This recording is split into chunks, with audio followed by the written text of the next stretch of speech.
Fala galera, tudo bem? Então tô aqui de novo com vocês, Lucas do canal Creio Logo Conheço.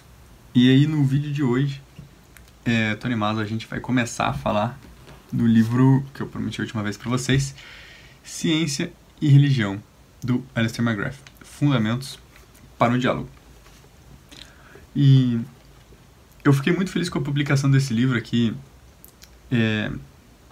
no começo desse ano, porque toda vez que alguém me pedia algum livro sobre esse tema para ler, eu sempre ficava receoso. Sempre ficava com o pé atrás e nunca sabia que livro indicar. E agora eu sei. Esse livro aqui, apesar dele não ser muito fácil para alguém que nunca leu sobre esse assunto, ele é bem completo. E eu penso que isso é o mais importante, né? Isso é uma coisa que falta ainda se tiver alguém aí animado. Escrever livros bem acessíveis sobre esse tema. Que falem sobre tudo, sabe? Mas enfim, não é pra isso que eu tô aqui pra falar hoje. Eu não vou fazer uma resenha normal do livro, que eu simplesmente passaria por cima de alguns pontos e adicionando coisas. Eu vou mais refletir usando por base algumas coisas que ele coloca ali. E aí a gente vai conversar e eu não vou também seguir a ordem do livro. O livro é bem extenso, ele fala sobre muita coisa, mas eu acho que o ponto mais legal pra gente começar é sobre filosofia da ciência e da religião. Ou melhor, filosofia da ciência e filosofia da religião. Então vamos começar. Como que se originaram a ciência e a religião? Ambas tiveram origem na humanidade olhando para o universo, olhando para o mundo em que a gente habita, para esse mundo bizarro, caótico e lindo, e tentando fazer sentido daquilo que a gente estava vendo. Então, a gente vê lá no começo Aristóteles já vendo que as coisas sempre caíam, que as pedras caíam e o fogo ia para cima. Então ele tentava dizer que os elementos parecidos queriam ficar juntos, por isso as pedras queriam ficar junto com a pedra maior, que era a terra, e o fogo queria ir para os céus. E foi assim que se começou a ciência, né? As pessoas olhando para o mundo e tentando entender como que funciona essa grande coisa em que a gente habita, né? E do mesmo modo a religião, ela não tentando responder as coisas que a gente vê, mas aquelas perguntas fundamentais que todo ser humano tem. Quem eu sou? Por que a vida é do jeito que é? Por que tem tanto sofrimento? Por que eu tô aqui a propósito nessa vida, nessa existência? Existe alguma coisa maior do que eu mesmo? Eu faço parte de algo maior? Essas questões, elas assombram todos os seres humanos. Deixam todo mundo com uma pulguinha atrás da orelha, pelo menos em algum momento da vida. E a ânsia de responder essas questões também levou à origem da religião. Notando que ambas têm objetos de estudo diferentes, certo? A ciência, ela tenta estudar o cosmos, o mundo material, como que existem leis por trás, como que as coisas acontecem. E a religião não. Ela não está interessada com o cosmos em si, mas ela está interessada no além. Existe alguma coisa além, existe alguma coisa mais profunda, existe Deus. Deus é o objeto de estudo da religião por excelência. E quase por definição, se a gente for com isso.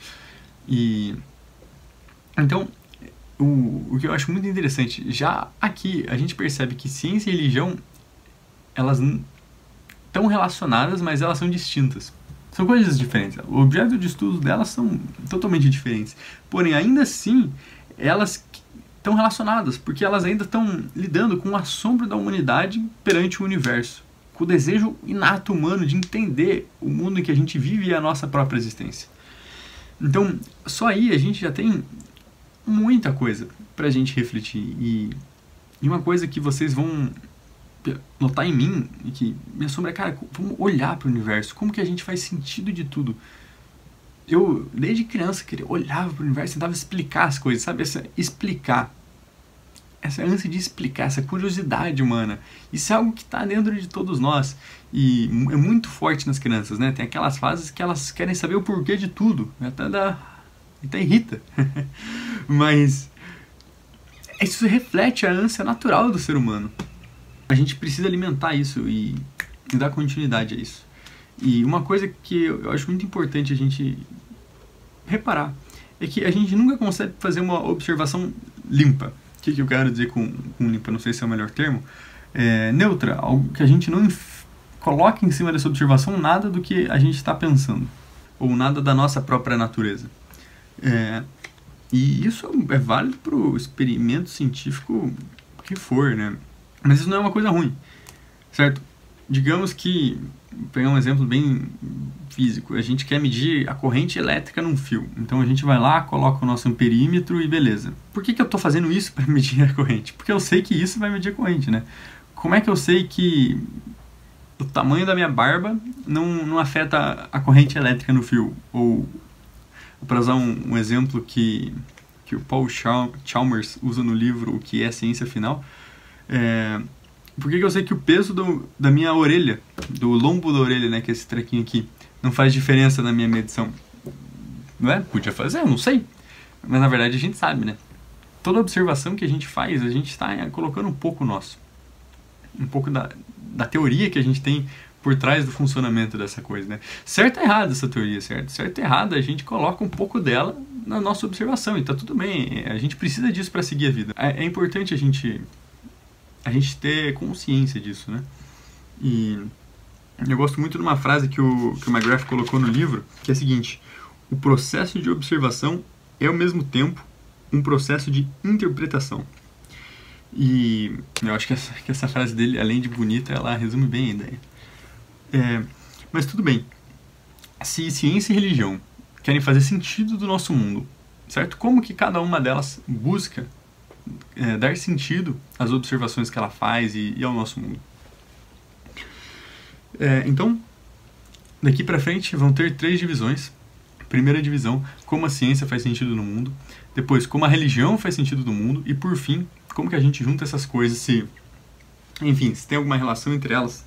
E aqui no meu rascunho eu simplesmente chamei de fazendo sentido do nosso mundo. Claro que não são excludentes, né? Existem outras áreas de conhecimento que abarcam outros pontos de sentido do mundo, né? Mas então, beleza. Como que a ciência faz sentido no mundo? A primeira coisa que ela faz é observar fenômenos naturais. Certo? A gente vê... Eu gosto muito de usar esse exemplo porque ele é sempre bem visual. A gente vê que as coisas sempre caem quando a gente solta elas. E essa é uma das observações mais triviais que todo ser humano faz, né? Se você cai, se alguma coisa estiver solta, ela cai. Então, beleza, a gente olha para esses fenômenos, a gente tenta inquirir eles. E a partir dessa observação de como as coisas são, a gente viu várias vezes. Não é uma vez só que eu soltei a caneta e ela caiu. Toda vez que eu solto a caneta, ela cai. E toda vez que eu solto qualquer objeto, ele cai. E aí a gente tenta formar teorias que expliquem isso que a gente está vendo. Então, por que qualquer objeto que eu soltar cai? Por que não são só as canetas que caem? Por que são todos os objetos? E aí a gente tenta fazer esse tipo de pergunta. Ou existe algum objeto que se soltar não vai cair? E a partir daí a gente vai tentando formar. Então tem algumas maneiras que os filósofos da ciência tentaram exprimir esse processo de formar teorias. E eu acho muito legal essa parte de filosofia da ciência, por isso que eu vou mencionar ela. A primeira maneira se chama indutivismo. Então, o que é o indutivismo? Eu vi que toda vez que eu solto um objeto, ele cai. Se eu soltar hoje, ele cai. Se eu soltar ontem, ele cai. Se eu soltar em qualquer parte do planeta Terra, ele cai. E então, se toda vez que eu solto um objeto, ele cai, eu vou supor que todas as próximas vezes que eu soltar, ele vai continuar caindo. Esse é o indutivismo. Então, a partir de um conjunto imenso de observações que a gente fez, imenso, né? Pode ser menor. Por exemplo, um objeto que eu nunca soltei, um caderno, nunca soltei, soltei ele e caiu. Eu vi que ele caiu uma vez, então, né, pra mim já serve, o caderno vai cair todas as vezes. Apesar de não ser muito grande, né? Mas enfim, a gente faz essas observações, a gente vê que sempre acontece igual, então a gente diz que sempre vai acontecer desse jeito. E, assim, em primeiro momento pode parecer certo, né? O sol sempre se nasce, né? Mas tem um problema, né, com essa forma de raciocínio. E a história que o Bertrand Russell conta para refutar o indutivismo, assim, é muito legal. É a história do peru indutivista. Então, tinha um peru que ele era indutivista. E todo dia ele recebia comida do dono dele. Todo dia ele era bem tratado, recebia um monte de comida. E beleza, né? Recebeu passou Carnaval, ele recebeu, passou Páscoa, ele recebeu, passou Ação de Graças, ele recebeu, sempre recebendo comida. Então ele pensou, então vou receber comida para sempre, né? E aí chegou 24 de dezembro e o peru morreu e virou alimento. Então tá aí, né? Eu acho ela engraçado. E porque ele tá dizendo que nós podemos ser como perus indutivistas, né? É basicamente o que o Bertrand Russell tá dizendo. E de fato, isso mostra que o indutivismo não tem uma base muito rigorosa, né? Nas ciências naturais. Apesar disso, a gente crê nele, tá? Apesar disso, a gente crê nele, mesmo que a gente não prove ele. E eu vou falar um pouco mais disso daqui a pouquinho. A outra que foi desenvolvida pelo Karl Popper é o falsificacionalismo. O que é isso? Que é a ciência, segundo ele, né, tem que produzir afirmações que sejam falseáveis. E quanto mais falseável for uma afirmação, mais perto de ser verdadeira ela é. O que é ser falseável? Então você vai fazer uma afirmação científica e aí você vai tentar provar ela errada, basicamente. Você tem que ter maneiras de provar que ela está errada. E aí, se você, com essas maneiras que você está tentando provar errada, você está tenta provar que ela está errada. Se tudo que você tentou não conseguiu, quer dizer então, que você tem uma boa teoria, que resiste a maior parte dos fenômenos, dos casos, enfim. E você percebe que tem um elemento de indutivismo aí no meio dela, né? Mas, enfim, tem problemas com o falsificacionalismo também. Eu não posso me estender muito por causa do tamanho do vídeo, e eu já estou me estendendo, mas tudo bem. E aí veio o Thomas Kuhn com a teoria dos paradigmas, né? A gente faz um monte de observação na ciência, né? A gente tem um fenômeno, uma teoria, perdão. E beleza, ela responde todas as perguntas que a gente tem. E aí a gente faz mais observações. E aí, quase sempre ela dá certo, mas tem alguns fenômenos que ela não dá certo. E a gente deixa eles guardados no bolso. E continua fazendo mais observações. E aí aparecem mais alguns que não dão certo. Vai guardando lá no bolso. Chega um momento que o bolso estoura. E aí a gente precisa de uma nova teoria. Em suma é isso, né? Apesar de muito boa a descrição dele, realmente descrever muitas novas descobertas de novas teorias, né? Ela não descreve todas. Um caso clássico que falha essa ideia do Thomas Kuhn é o copernicalismo de Copérnico. O ponto tem muitas maneiras como a ciência forma uma teoria. Essas aqui são todas as ideais, né? Na prática, a gente faz um pouco de cada. Essa é a verdade. A gente faz um pouco de indutivismo, viu? Deu certo em vários casos, deve continuar dando. Daí você tenta provar que você está errado. Aí se você não conseguiu e estava dando certo, então você supõe que você está certo e segue para frente, né? E beleza. Só que a questão se nós somos cientistas, a gente precisa, no mínimo, crer que existem leis naturais que a gente está buscando, né? Por exemplo, o trabalho de um físico é descobrir quais são as leis da natureza. Perceba que um pressuposto básico para isso é crer que existem leis da natureza, certo? E de fato existem. Mas, beleza, para uma lei científica ser uma lei da natureza, o que a gente precisa dela? Que ela seja válida em todos os tempos, em todos os lugares. Ela só tem que valer pelos últimos 14 bilhões de anos de história do universo e pelos próximos infinitos. E tem que valer em todo ele só isso. Não só no universo observável, mas em todo ele. Perceba que a gente assume essas coisas, mas na verdade são afirmações muito fortes, né? A gente tem que crer que elas são válidas de maneira homogênea, né? Sem mudar nada. Porque se mudar um ponto, qualquer coisa, já mudou completamente a lei científica, né? E a gente crê que elas são imutáveis. E um físico, um químico, eu não sei, um biólogo eu também não sei, eu acho que eles discordam disso, mas um físico certamente vai te dizer que essas leis são eternas. Porque você sente isso. Quando você está resolvendo as contas, você vê aquelas equações tão lindas, você crê que, cara, aquilo é válido sempre. Porque como que vai mudar? Não tem nenhuma lei científica que preveja a mudança de leis científicas. Porque, né? Enfim, indo ainda mais fundo, né? A gente crê, como eu falei no vídeo sobre o Einstein, que o universo é inteligível. A gente crê que a gente consegue entender ele. Ou melhor dizendo, a gente crê que as leis que a gente deduz no papel e que a gente confronta com o experimento são de fato verdades. A gente crê que a realidade verdadeira do universo está sendo representada através dessas equações matemáticas. E, beleza, muito legal, funciona com os experimentos. Mas quem diz que os nossos sentidos estão dando algum senso de realidade do universo, né? Quem diz que o fato da gente ver as medições como uma coisa quer dizer que elas realmente são, né? A gente pode estar sendo enganado. Eu até brinquei, acho que no vídeo de abertura do canal, quem disse que a gente não vive no Matrix. Mas a gente crê que a gente entende o universo. Que as equações que a gente escreve, elas realmente são do universo. E que é possível a gente entender ele.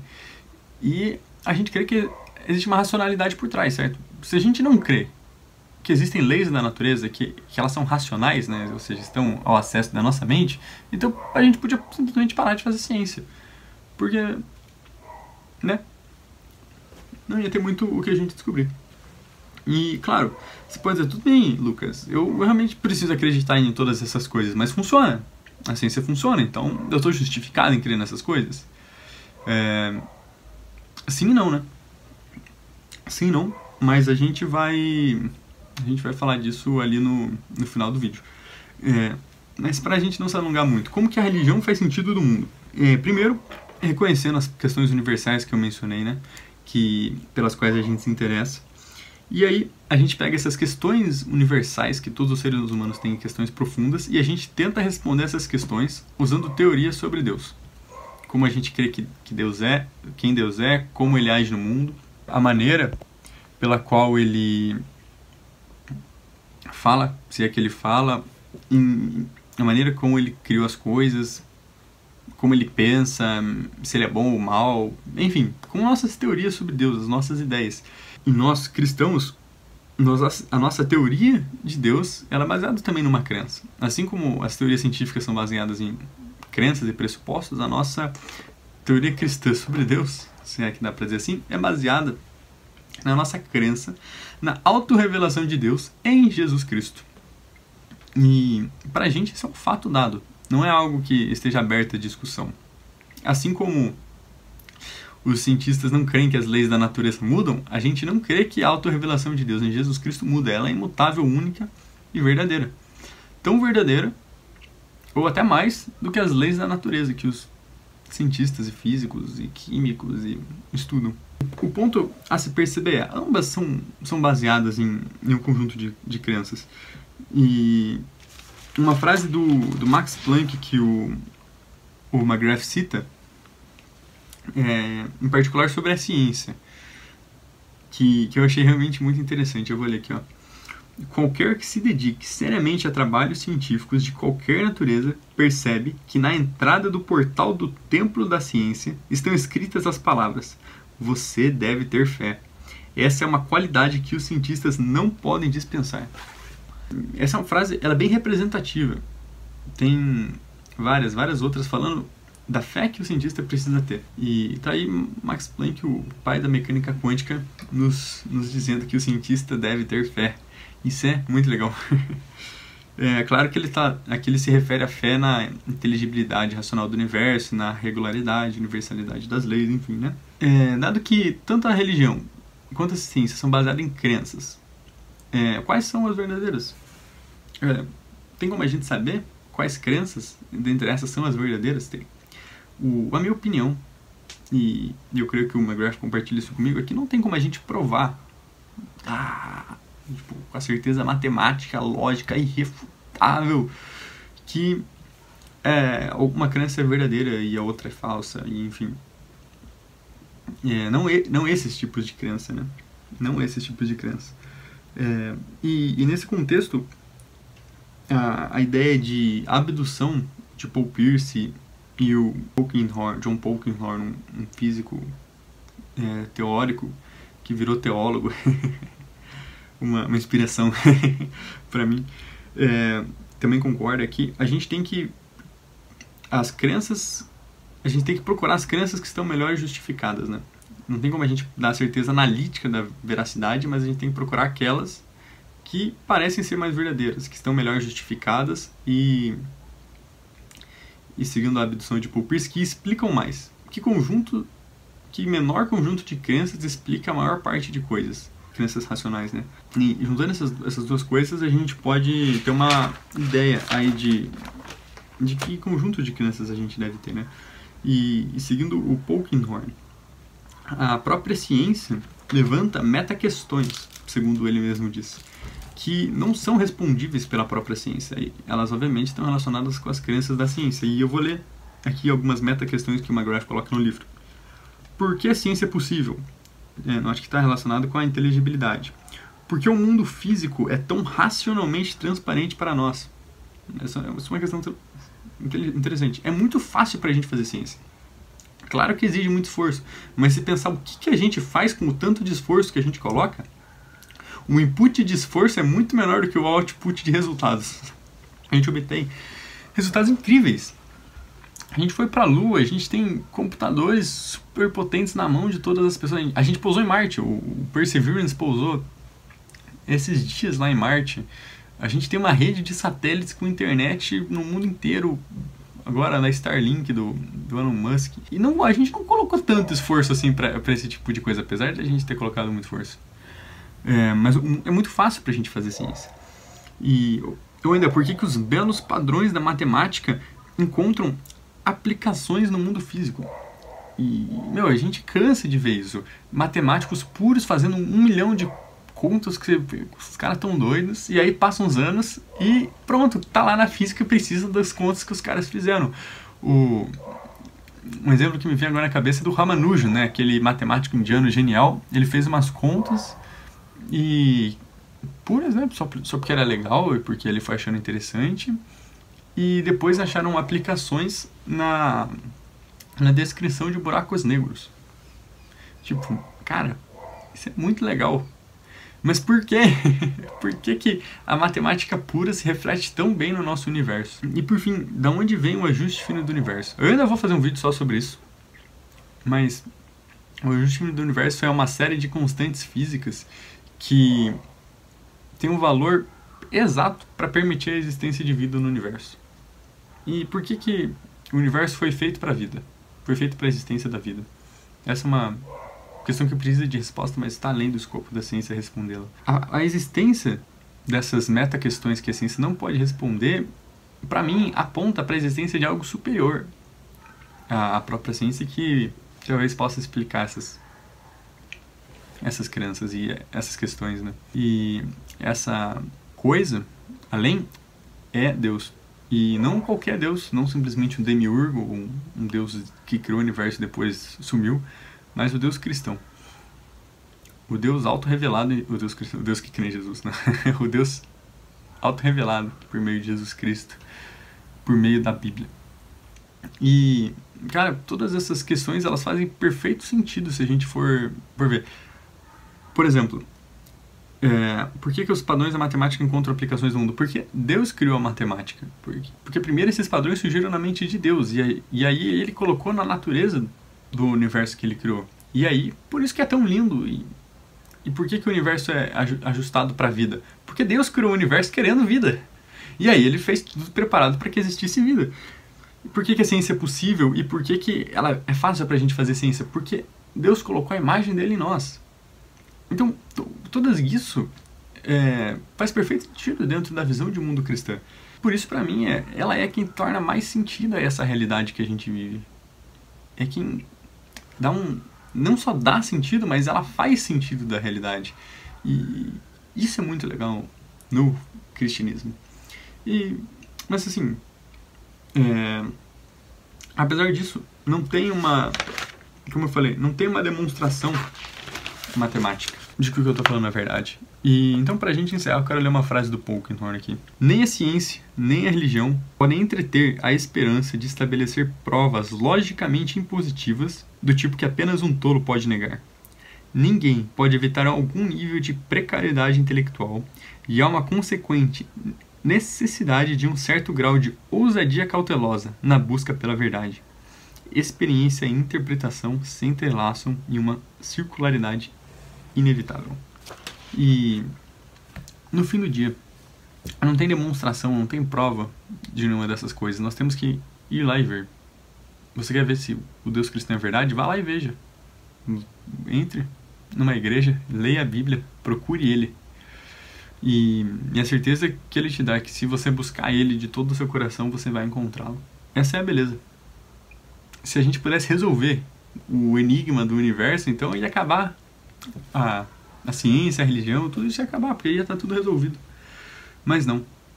Deus nos deixou com um desafio e com uma necessidade de buscá-lo, de confiar. Que nós possamos buscar, procurar, olhar para o universo e continuar olhando, sabendo que quanto mais fundo nós formos, quanto mais nós buscarmos, mais nós vamos chegar perto de Deus. E é isso aí no vídeo de hoje. Eu te agradeço se você aguentou ver tudo isso de tempo de eu falando. Dê um joinha, se inscreva no canal e até mais com mais vídeos sobre cristianismo, teologia e ciência e o que mais der na telha. É nóis!